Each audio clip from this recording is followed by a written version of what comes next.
Começa agora mais um programa Pé para Fora, perfeito para você que tem um pequeno negócio e pretende exportar os seus produtos. Essa tem sido a iniciativa de muitos empreendedores brasileiros e é aqui que você conhece todas essas histórias de empreendedores que decidiram cruzar as fronteiras do Brasil. Junto conosco está o Gustavo Reis Melo, ele que é analista de competitividade do Sebrae Nacional. Mas antes do nosso bate-papo com o especialista, a gente vai conhecer aí a história da cachaçaria que existe desde 1848 em Ivoti, no Rio Grande do Sul. Porém, os netos do criador da marca decidiram em 2001 repaginar o produto com novas embalagens e um novo nome, Weber House. Apostaram em novas receitas e passaram a apresentar a marca como artigo de luxo para colecionadores. Confira!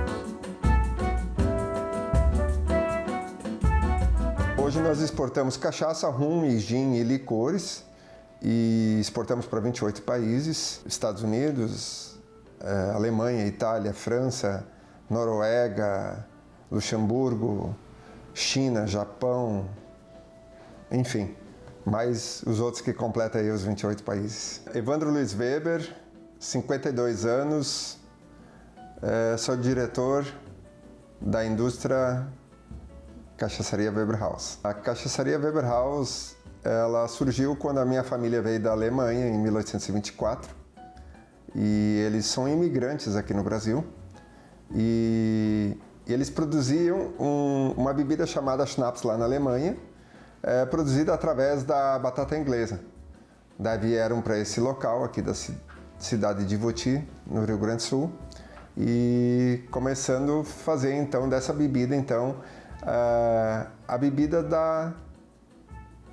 da grana, da troca, para trocar por outras coisas, né? Então era uma troca de moeda, era uma moeda de troca para adquirir as suas ferramentas e para começar a sua vida aqui no Brasil. Depois, então, em 1848, trocaram a batata inglesa para cana-de-açúcar e começaram a fazer a cachaça. E esse local aqui onde nós estamos, ele se chama Picada 48 Alto, justamente porque eles começaram a sua vida aqui e foram os primeiros 48 lotes que essas 48 famílias receberam uma oferta de compra do governo brasileiro. E aqui se começou o negócio. A empresa CNPJ começou em 1948, somente um século depois. E então o CNPJ trabalhou com uma marca chamada Primavera. Só que isso foi de 1948 até no ano de 2000.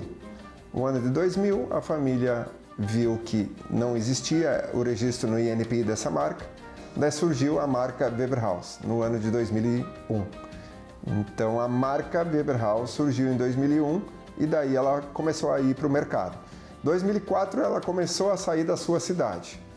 Em 2007 ela começou a ter uma ideia de sair do mercado do Brasil e ir para o mercado externo. Hoje a Weber House trabalha com uma gama bastante grande de produtos, são cachaças brancas tradicionais, cachaças envelhecidas, cachaças premium e extra premium, cachaças extremamente premiums, exclusivas, para pessoas exclusivas, e licores, e também gins e rum também. O rum é um produto, é o último que a gente lançou nos últimos 8 anos que a gente começou a produzir, e são os produtos que hoje nós vendemos dentro do mercado interno e externo.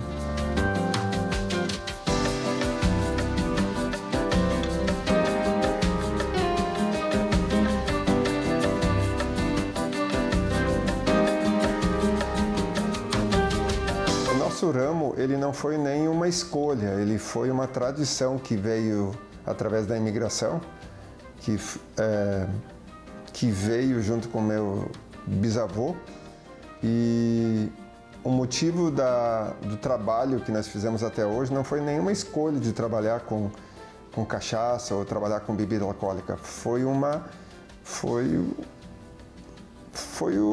Simplesmente a vida que nos levou a isso, né? E essa tradição nenhum da família largou desse osso, né? Então podemos dizer assim, vamos completar agora 200 anos aqui no Brasil trabalhando com destilado e cachaça. No ano de 2007 a gente começou a ter uma ideia para preparar a empresa, para internacionalizar ela e pensar para colocar nosso produto para o mercado externo. E esse processo, ele não é um processo fácil, ele é um processo de muito estudo. Você precisa saber aquele povo, aquelas origens, aquele país que você vai visitar ou fazer uma feira. Você tem que conhecer, você tem que estudar a cultura desse povo, tem que estudar as tradições desse. E além disso, você está levando um produto brasileiro, tipicamente brasileiro, que o mundo não conhece. Então, basicamente, o mundo conhecia um pouco do drink do Brasil, que é a caipirinha, que é o limão, açúcar, gelo e cachaça. Só que as pessoas não fazem ideia que é a cachaça e muito menos eles não sabem nem falar o nome cachaça corretamente por causa do C de cedilha, né? E isso, então, é um trabalho bastante árduo e a gente puxou muita mala de cachaça nesse mundo. E a gente conseguiu fazer isso através do apoio de viagens técnicas, junto com apoio com o Sebrae, apoio com a Apex Brasil e as entidades estaduais, o governo do estado, depois o governo federal também. E começando a frequentar as feiras internacionais e depois como expositor também. Podendo não escolher as feiras que eram as melhores dentro do setor, mas sim as feiras de alimentos e bebidas.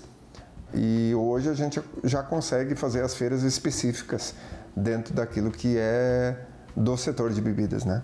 Hoje, para você exportar, você precisa ter algumas adaptações nas embalagens, né? Cada país tem uma legislação. Vou dar um exemplo aqui. Na Europa, você consegue exportar uma garrafa de 700 ml.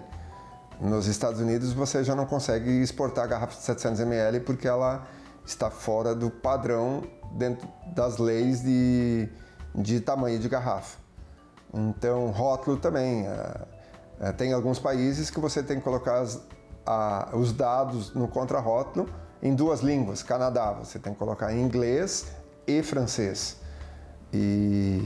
Então tem várias coisas assim, pallet fumegado, a fumegação do pallet, essas coisas mais simples assim, mas cada país é um pouco diferente, né? Tem países então que têm regras de analíticas e regras de análises físico-químicas da bebida que são diferentes dos outros e mesmo que aqui no Brasil, né?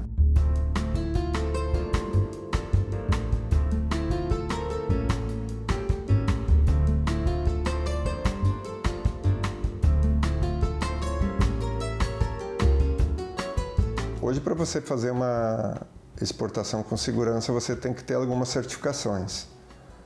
E, lógico, elas não são fáceis. E você precisa... Elas dão bastante trabalho, né? Então, uma certificação de rastreabilidade, uma certificação orgânica, ela te dá... Não que ela seja difícil, mas ela te dá bastante trabalho, ela te dá bastante controle. Não que isso não seja importante, é a coisa mais importante da empresa.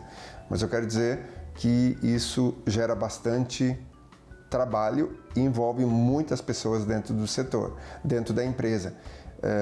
Desde a lavoura até o produto final que o cliente recebe. Pegava um país novo e botava a cachaça dentro da mala e arrastava a mala para ir para algum país diferente. Chegava aquele frio na barriga e tu chegava naquele país e enquanto não passava a alfândega, tu ficava assim pensando assim, o que vai acontecer comigo aqui? E eu me lembro bem que eu fiz uma feira na Turquia, eu sabia que que na Turquia o pessoal não bebia, mas fui convidado para fazer uma feira com a Apex Brasil e eu fiz degustação durante toda a feira. E quando chegou no último dia de feira, eles falaram, não, tu tem que parar de fazer degustação, tu tem que parar de... Como assim? Não, aqui esse país não permite degustação, só que eu já estava fazendo há 3 dias degustação, só no último dia de feira que eu fui negado. Então, é um frio na barriga, é um frio, é um medo que tu ganha, né? Porque tu tá em outro país e tu fez uma coisa ilegal e ao mesmo tempo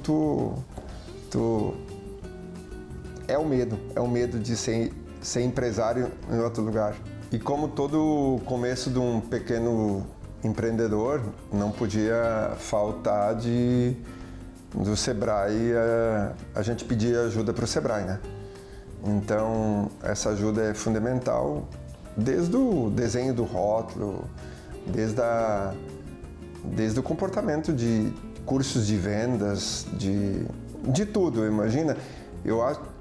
Eu pessoalmente, só a mim e fora a equipe da empresa, eu fiz mais de 80 cursos diferenciados dentro do Sebrae. E depois, logicamente, chegou o apoio de espaço do estado do Rio Grande do Sul para nós e também depois surgiu a Apex Brasil. E daí começou os eventos da Apex Brasil para vender o Brasil, para mostrar o que é o Brasil. E depois também a feira apoiada pela Apex Brasil.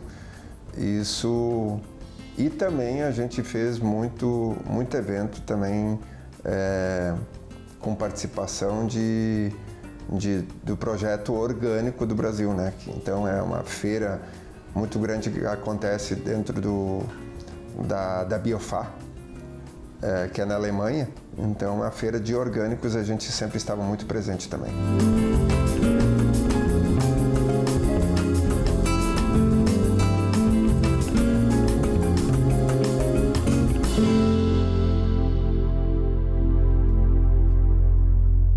A Weber House é basicamente marketing no país de destino.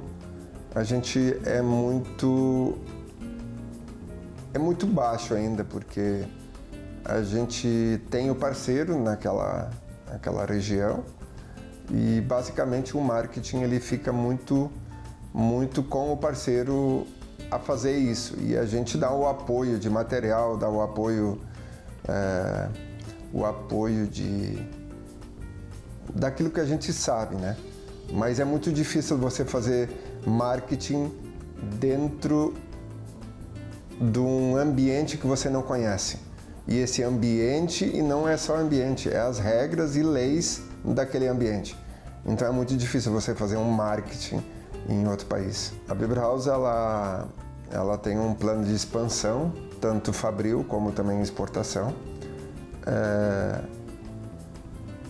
Com certeza a gente está cada ano crescendo na exportação e a gente vai crescer cada dia mais e o resultado, para ter uns bons resultados para a empresa economicamente e justamente para a marca, precisa ser no mercado externo, junto com o mercado interno. Os dois juntos, eles fecham o ciclo. O negócio cachaça no Brasil, ele é um negócio que se nós tiver um pouco de apoio Brasil, porque nós levamos o nome Brasil para o mundo, que é a única bebida que é legitimamente brasileira. Então ela é a bebida que é autêntico sabor do Brasil, que é a cachaça. Então, se nós tiver um pouco de apoio da Apex Brasil e de outros do próprio governo federal, eu acho que nós vamos virar a bebida como outros países carregam, que eu não preciso nem citar o nome aqui de quais países. Mas nós temos aí os whiskies de países específicos, a tequila de países específicos e assim a cachaça brasileira do Brasil. Hoje a marca Weber House é comercializada em mais de 20 países, sem contar que a cachaça é um produto típico e de origem brasileira. Será que comercializar um produto de origem específica pode facilitar a expansão dele em outros países? Bom, Essa e outras perguntas serão respondidas na nossa conversa com o Gustavo Reis Melo, analista de competitividade do Sebrae Nacional. É no próximo bloco. Não saia daí.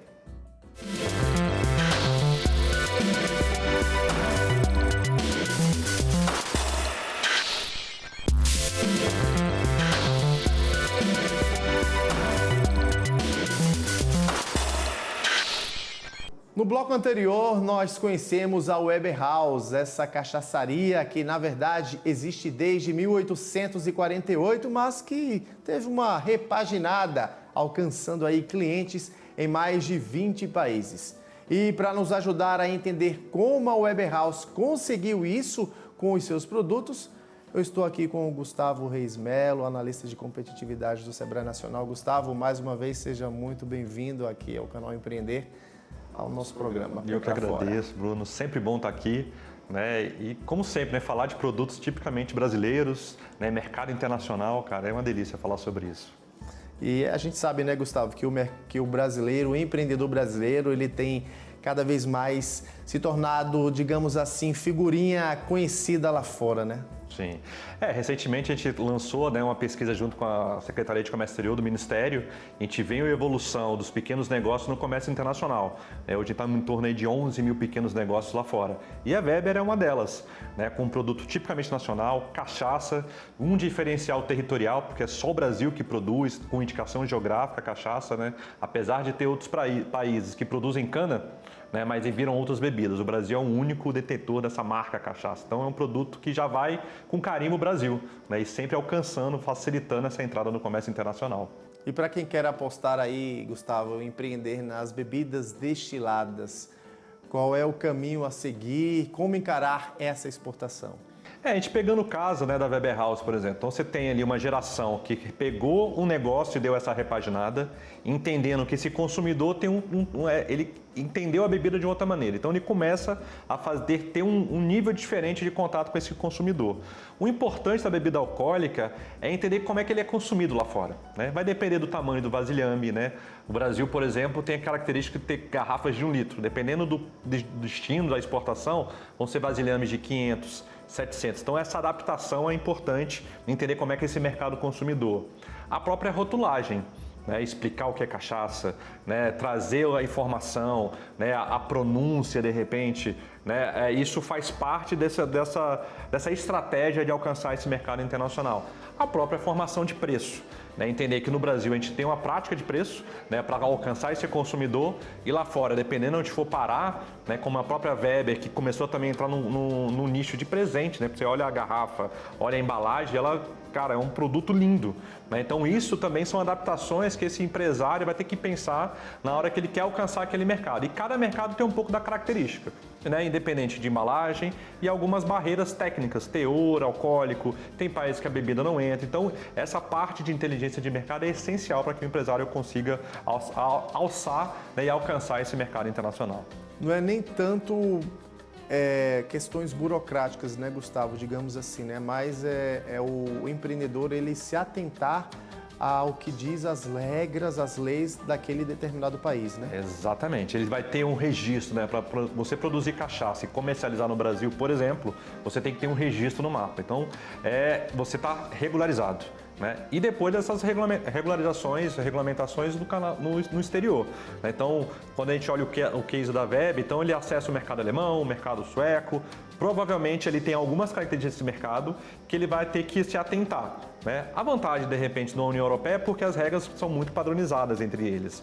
Né? Uma vez lá dentro de qualquer país, você consegue acessar outro. Mas prestar muito atenção nessas barreiras que a gente chama barreiras técnicas, porque dependendo do produto, parar o produto na fronteira, ter que voltar por causa de uma regra que deixou de cumprir, é muito ruim. Né? Então, ter atenção nesse tipo de ação, nesse tipo de atividade é super importante para que esse empresário alcance esse mercado. E no caso do personagem em questão, né, da Weber, dessa cachaçaria lá do Rio Grande do Sul, Gustavo, a gente não está falando de um empreendedor em ascensão ou em potencial, até porque ele já está no mercado já há muitos anos, já se consolidou, inclusive conquistando mais de 20 países, inclusive países na Europa, né?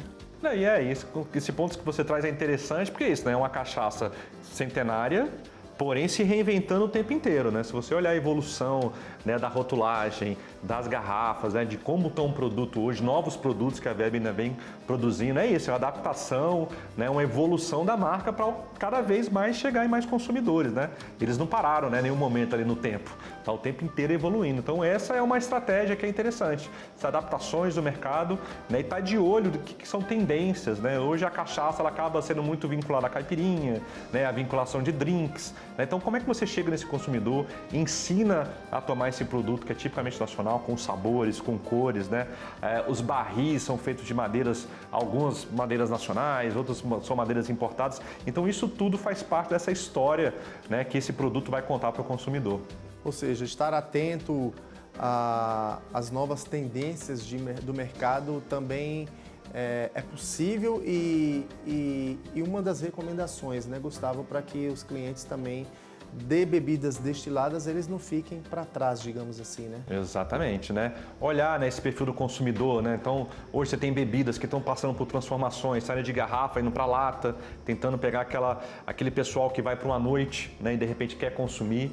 Então, essas adaptações são sempre possíveis, mas é interessante sempre estar muito focado em qual é a estratégia do seu negócio, de como é que você quer apresentar seu produto. Então, a presença em feiras é uma forma de você também adquirir esse conhecimento, visitar pontos de venda no exterior, né, assim sendo possível. Enfim, e ter o suporte das instituições, né? O Sebrae, né? Como o Sebrae, a gente tem parceria com as instituições para ajudar esse produtor a fortalecer tanto o seu processo, né? Deixando ele mais inovador, deixando ele mais produtivo, né? Como também a adaptação do seu produto, né? Para que ele alcance mercado. E é claro, sempre passando por uma boa gestão, né? Porque na hora que você chega nesse mercado internacional, você tem que estar preparado o seu fluxo de caixa, equipe, né? Você tem que fazer contratos internacionais, fornecimento, logística. Então, se não tiver uma empresa preparada, uma equipe, né, coesa com esse objetivo da empresa, não é que seja impossível, é mais difícil de fazer. Mas as instituições estão aqui, como o Sebrae, para auxiliar esse empresário que quer alcançar esse mercado. E como começar nesse setor, nesse ramo, de forma correta? Como dar o primeiro passo sem, de fato, já começar com o negócio comprometido, Gustavo? Quando a gente olha esse setor cachaça, ele é um produto que praticamente está em todos os estados brasileiros, né? Acho que são 2 estados, ou 1 ou 2 estados, que não têm cachaças registradas no mapa. Então a primeira coisa, para quem quer comercializar bebidas alcoólicas, né, no caso aqui a cachaça, é a regularização do seu alambique. Então isso tem um registro do mapa, você precisa ter um responsável técnico que vai validar aquela sua produção. Com isso, você está apto a chegar no mercado, tanto nacional como internacional. E a parte da comercialização, para quem quer começar nisso, quer expandir mercado, né, estar presente em feiras, né, trazer essa lógica de acesso a mercado para dentro do seu negócio, né, que todos os funcionários estejam cientes da nossa estratégia. E sempre promoção, né? Dar um jeito, né, de estar expondo o seu produto, né, para o consumidor, para que ele experimente, para que ele deguste e sempre contando a sua história, né? Geralmente, esse produto, ele tem essa característica de ser um produto que tem história, né? Estão em fazendas, né? E toda fazenda tem uma história de onde veio dos avós, né? Aquele alambique que tem não sei quantos anos. Conseguir conciliar essa história com a qualidade do produto é garantia de acesso ao mercado, né? Porque as pessoas gostam de consumir, ter a experiência com produto, né, que tem origem brasileira, tem história, tem sabor, tem cor, enfim, são algumas dicas que a gente dá para os empresários que querem, né, enveredar para esse lado do mercado internacional. Eu não sou apreciador da bebida, Gustavo, mas assim, há alguns anos a gente tinha o estado de Minas como uma das referências, né, na produção da bebida, né, da cachaça. Mas hoje em dia tem sido cada vez mais comum empreendedores produzindo a bebida, né, em várias regiões do país, inclusive de norte a sul a gente já encontra, né, alambiques, né, cachaçarias aí, produtores da bebida espalhados e que têm ganhado o mercado, né, lá fora também, né? Exatamente. Minas continua sendo uma referência na produção, se eu não me engano é o quarto estado exportador de cachaça, né? Mas é um produto que está no Brasil inteiro, da região norte. Assim, hoje na região norte você tem cachaças com jambu, né? Você na região nordeste, além das cachaças tradicionais, você tem cachaça com frutas, você tem bebidas mistas que a base é cachaça. Então o Brasil ele é destaque no produto cachaça, assim, é um produto tipicamente nacional, ninguém mais faz. Então, e a gente começa a ter essas variações, né? especiais, né, para alcançar esse mercado, para ensinar esse consumidor que ele pode consumir a cachaça de várias maneiras, seja no drink, seja pura ou seja através de uma bebida mista, né? Então, existe chance para todo mundo, né? Os estados estão aí para isso, né? As entidades estão, e é um potencial muito grande, né? Então, de norte a sul você tem essa bebida, e a harmonização com produtos típicos é sempre muito bom, né? Ouvir falar de cachaça e ver o potencial que essa bebida tem lá fora. É verdade. Gustavo Reis Melo, quero agradecer aqui a sua participação mais uma vez com a gente no canal Empreender, no programa Pé para Fora. O Gustavo, que é analista de competitividade do Sebrae Nacional. Mais uma vez, obrigado pela sua participação aqui conosco. Eu que agradeço, né? E sempre quiser falar de produtos do tipicamente brasileiro, é um prazer estar aqui com vocês, falar sobre mercado internacional e Brasil, assim, é sempre muito bom. Obrigadaço. A gente que agradece. E a você que nos assistiu até aqui, eu também me despeço. Meu muito obrigado pela sua audiência, pela sua companhia. E uma última coisa, se você tem um negócio, uma empresa que faz exportações e precisa de mais dicas, como as que o especialista Gustavo nos trouxe agora, você tem um encontro marcado comigo no próximo programa Pé para Fora. Te espero lá.